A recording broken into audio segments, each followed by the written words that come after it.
gamers, this is Liz Davidson from Beyond Solitaire, and today I'm going to be bringing you a Kickstarter preview for an upcoming game that I'm really excited about, and that is Soldiers and Postmen's Uniforms. This is going to be the newest in the Valiant Defense series, designed by David Thompson and published by Dan Verson Games. The previous two games in the series are Pavlov's House, which, as you know, I adore, and Castle Itter, which is also fantastic. Expect a review and some videos on that one coming from me soon. If you've played one or both of the previous two games in this series, you already pretty much know roughly how Soldiers and Postmen's Uniforms is going to work, but David Thompson is very good about making things just a little bit different each time. So I'm going to give you a quick overview of the game, maybe a sample turn, and hopefully that will help you make your decision about whether this one is for you. So the goal of the game is not to win in any traditional sense. Soldiers in Postmen's Uniforms is based on the attack on the post office in the free city of Danzig at the very beginning of World War II. And while at one point these defenders had hope that there would be reinforcements, essentially they were left by themselves in this post office to fend off increasing waves of German soldiers. And the way that they performed in this battle is actually amazing because they held out for an entire day and they were only forced out when the Germans came and doused the building with gasoline and set it on fire.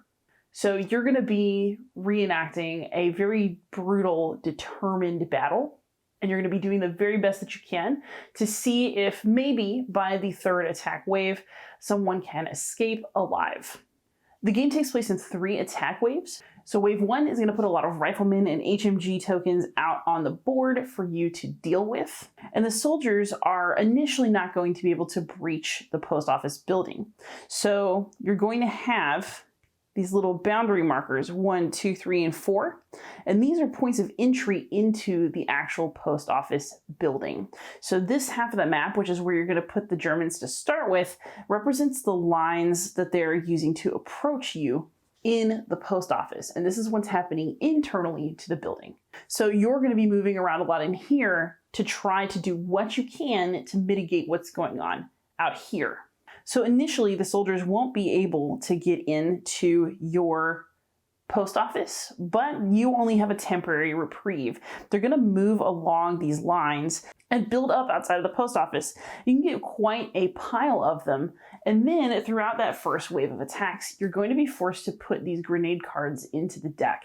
And when you draw them, that means that those little boundaries have been breached. So while you get a little bit of a break in wave 1, you're going to eventually have to mark that they can get in to the post office, which is pretty deadly. Then as they travel along their lines of attack, they can start pushing into these interior spaces in the post office and wiping out defenders. Once you've survived attack phase 1, you move on to attack phase 2, which is somewhat similar, except that now on some of these tracks, the soldiers have vehicles that raise their defense and make it harder to stop them. And then in attack 3, you end up with the howitzers and other extremely nasty attacks, and you'll be waiting for your cue to shuffle this card into the deck because this is actually the card that ends the game. Once you've drawn this card from the enemy deck, that's your last turn, and afterward you're going to see how you scored, how you fared in your attempts to defend the post office. So how do you win? You win by surviving all 3 waves of attacks as well as you can, and then you get a score at the end to see how well you did. How do you lose? Well, essentially you're going to lose the game by losing morale as people die. These tokens are going to have colored borders in the official version of the game. This is a prototype, and it's got that nice laser cut campfire smell for those of you who like old VPG games. But they're a mixture of soldiers and civilians in this building, and every time a civilian dies, you lose morale. Most of these more normal civilians who have a white border can do a little bit of attacking, and you lose 1 morale when they die. There are also 3 extremely high value targets who are civilians who can cause you to lose your morale big time if they die. And that is this little family. So you have a janitor and his family, including a little girl who unfortunately did die of her burns in the real battle. But the goal in this one is to try to get them out at the end. And David Thompson is ever sensitive to his historical subjects. So you'll see that if you could find a picture for the defenders, it's on their counter. He did a lot of research to figure out who was in this building and find images of them so that we can honor their sacrifice as we play this game. But the saddest picture is the one of this little girl who did not survive the battle because she was burned badly enough that she died afterwards. So for her, you lose 3 morale if she dies, for obvious reasons, and that'll very much accelerate the end of your game. If you can survive all the way to attack round 3, the other thing that's kind of cool, however, is that there is the possibility of escape. If you can clear a pathway of all German soldiers and get your people to an entrance of the post office that corresponds to that open pathway, it is possible for them to do an escape action during the 3rd wave of attacks and live. So if you play very, very well and things work out for you, you can rescue the girl and her family. You can rescue some of the people in this building who didn't make it out in real life. So to recap, in a nutshell, you're all going to lose. The Germans are too powerful for you, but you're doing your best to survive for as long as you can and to potentially get some people out alive. So let's clear these off. I'm going to talk you through the phases of a turn so that you know basically how the game works, and then I will let you go. Let's keep this preview nice and tight. So a turn in Soldiers and Postmen's uniforms has 4 phases. You have the enemy phase, which means the enemy goes first and puts some nasty stuff on the board for you to deal with. You have the defense phase, which is where you're actually doing stuff. You have limited opportunities to move people within the post office and to take actions. Then there's the clearing phase. What happens here is that if there's nobody who has breached the post office yet, you just clear off all of your tokens and make sure everything's in order. But if there are Germans inside of the post office, the clearing phase literally means they're clearing you out, because once they're in, they're very hard to defend against. And then there's a 4th phase called the escape phase that only happens during attack wave 3, where if you have a clear pathway, you can escape this building. So the first thing that's going to happen is an enemy phase, and in the enemy phase, you take your little attack deck, which is, we're on number 1, and you draw and resolve 5 enemy cards. So why don't we walk through that process just so you can see how it works. So card number 1. All right, so we drew a machine gunner. The first bullet point is going to tell us where to place or activate it. So we're going to put a machine gunner on this D space, which is shared between the red and purple approach lines, or maybe dark gray. So we're going to place and activate him. We're going to talk about lines of sight and those color codes in just a moment. And then he's going to try to disrupt, which means that we're going to get attacked. Uh-oh. So first, let's go ahead. We're just going to discard him, and we're going to find the correct machine gun counter. There are actually 2 of them for that D space. The first time you just put an HMG, but if we draw that card again, he becomes emplaced. And as I'm sure you can tell, it's going to make some problems for us because it changes both the number of attack dice they roll, which is that top number in the circle, and it increases their defense number, which means that you have to roll higher to get rid of them. So if you let HMGs become emplaced, it can be super irritating. You've been warned. But for now, we're just going to put this guy right here on this space that matches the card we drew. So as you can see, there are different colors of pathways that lead to the post office. There are also different colors inside of the building.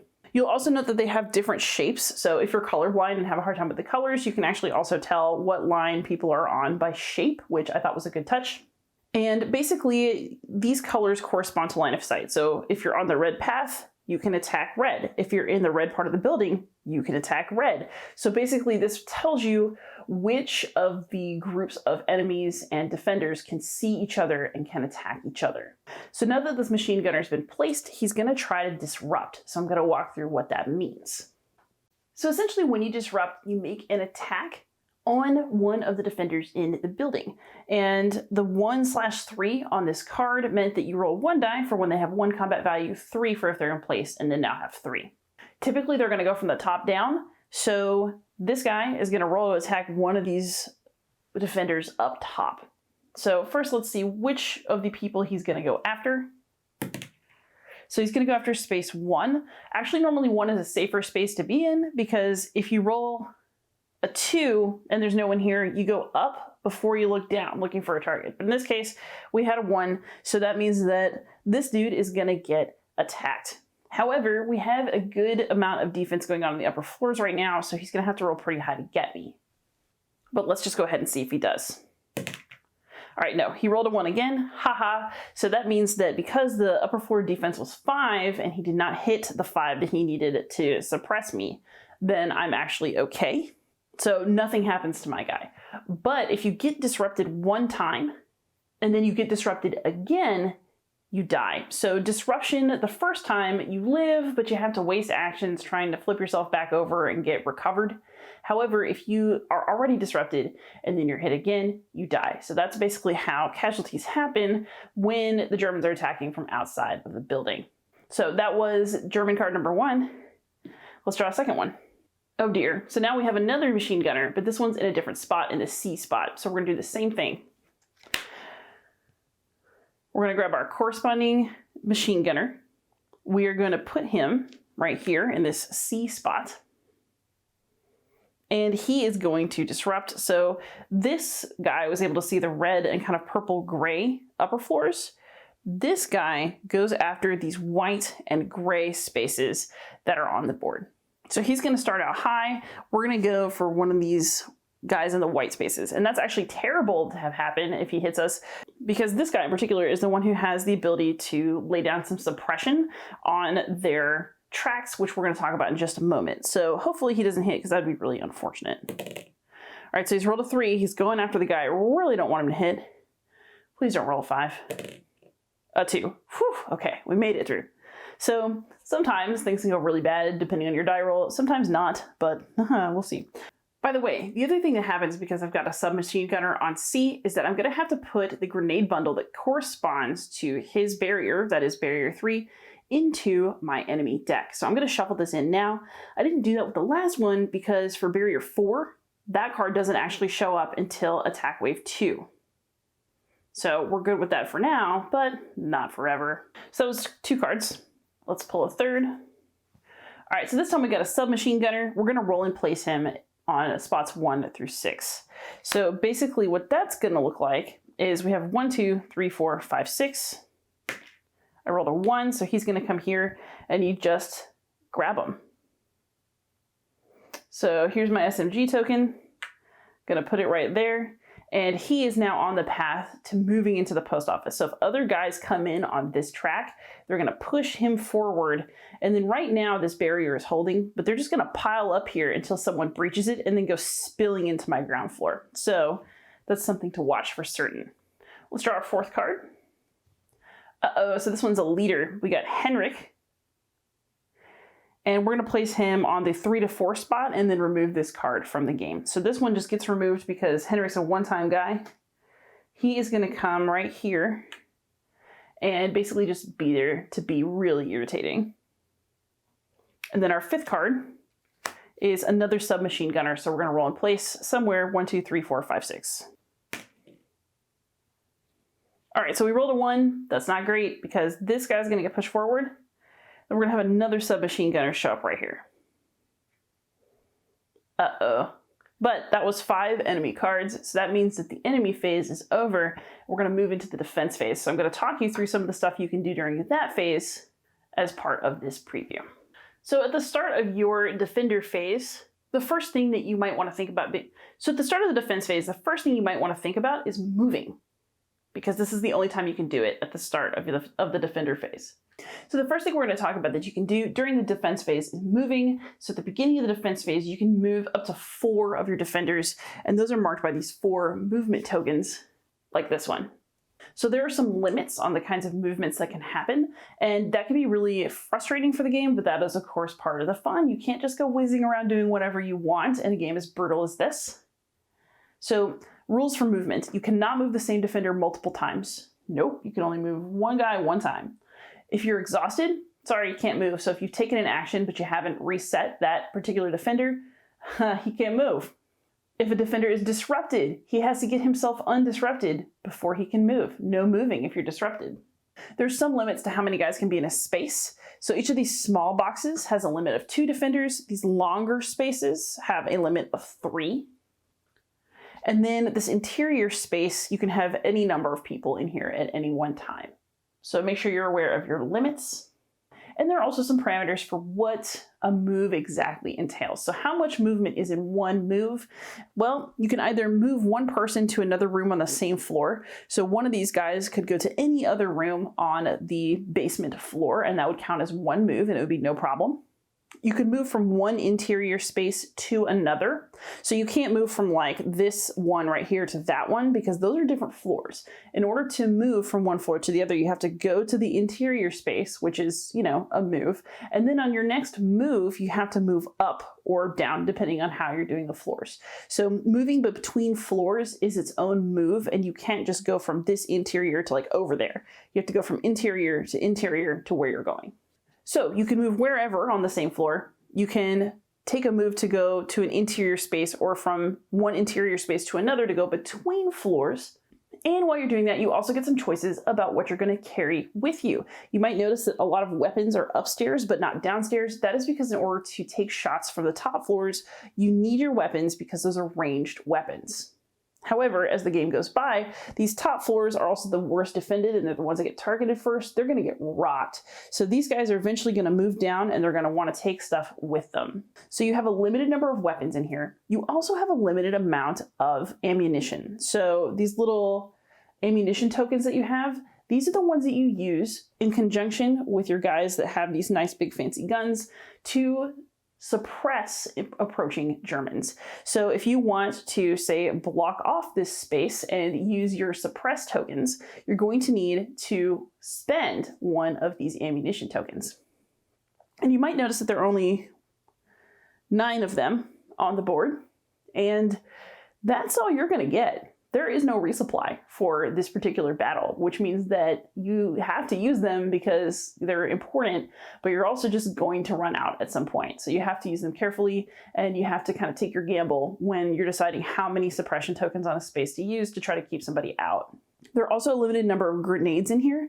What the grenades are for is when the Germans get inside and you need to blow them up. So you maybe don't want to have a whole bunch of people just hanging out in the interior spaces for no reason, because at some point you are absolutely going to launch a grenade. And those are your very limited supplies. So as you move people around, they're able to move things with them, but you should be aware that the things they move are finite. You're going to run out. So, you know, don't put a lot of effort into delivering something not for a good reason.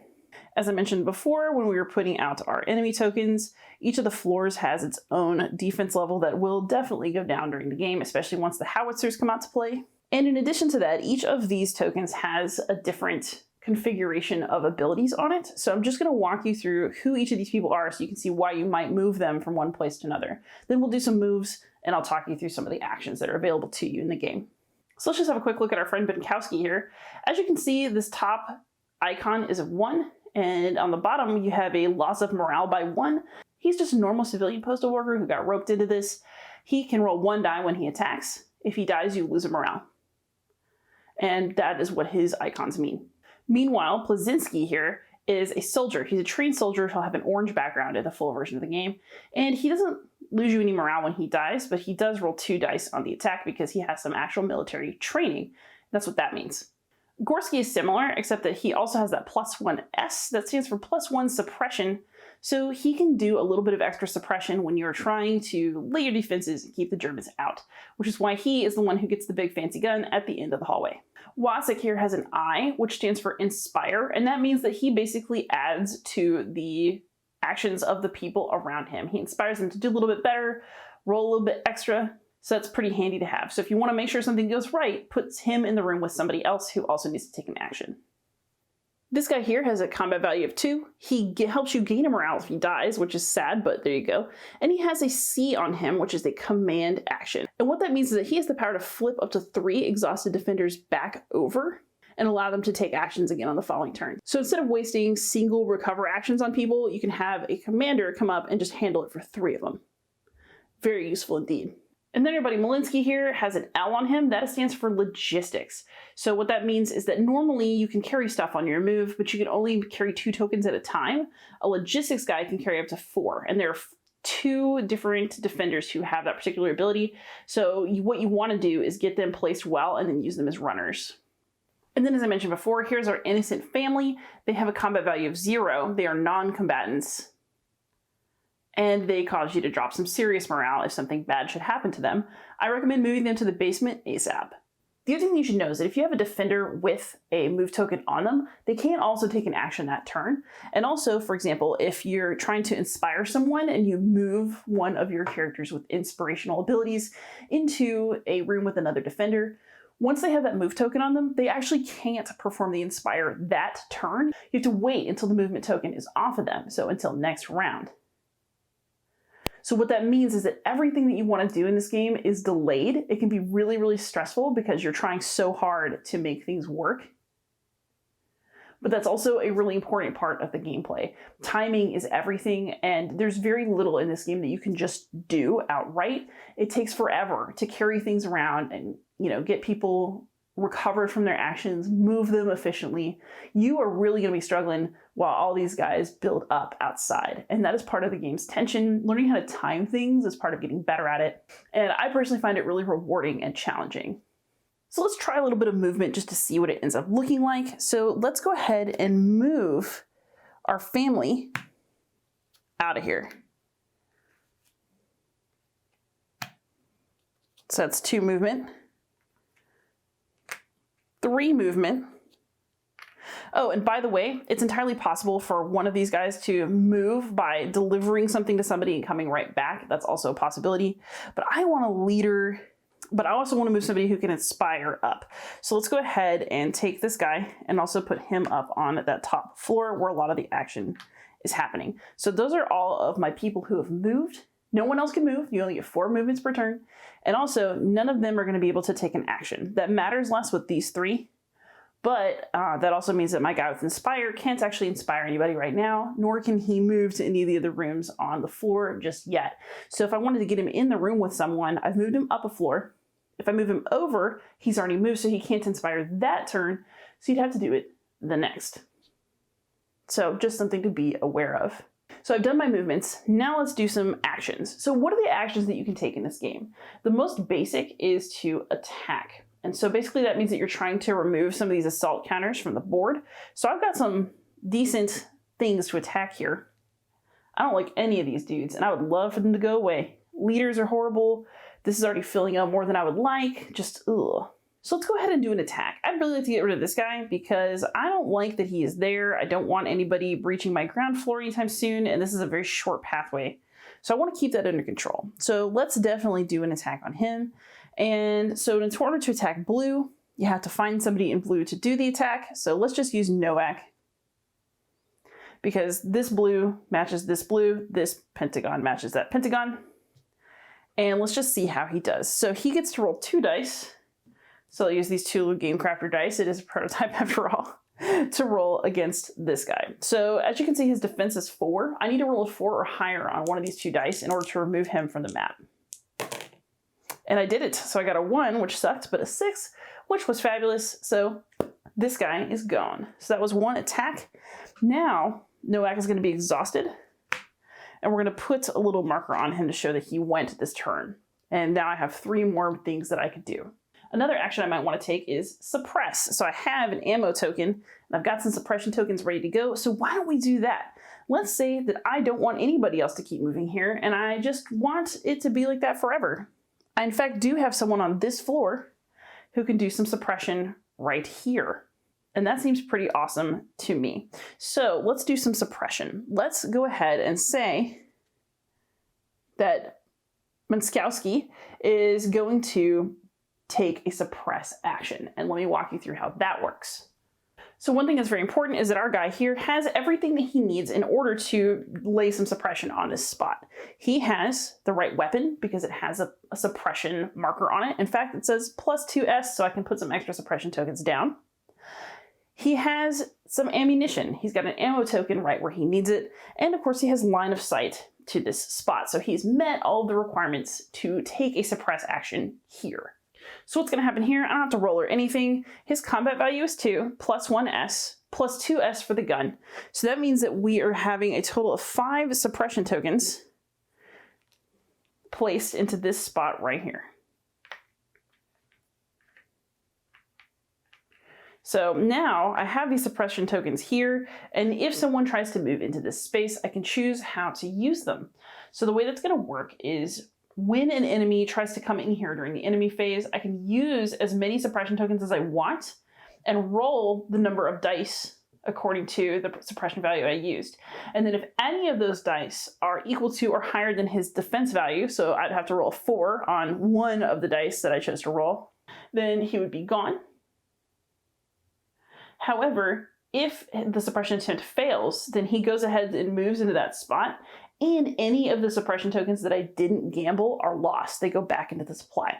So basically I have to decide, well, I mean, I got 5 tokens here. Do I want to use 5 on this dude? He's just a SMG. Like, I don't know. Maybe I'll use 2. But if neither of those 2 is successful and I don't roll that 4 that I need, then I lose them all.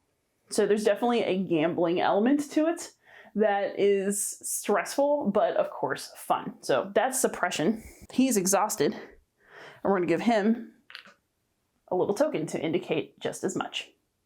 So right now, attack and suppress are our only serious options, but I'm going to walk you through the other actions just so you know. So there is such a thing as a recover action. So let's say that on the next turn, I don't really have a leader up here, but I really want to unexhaust this guy.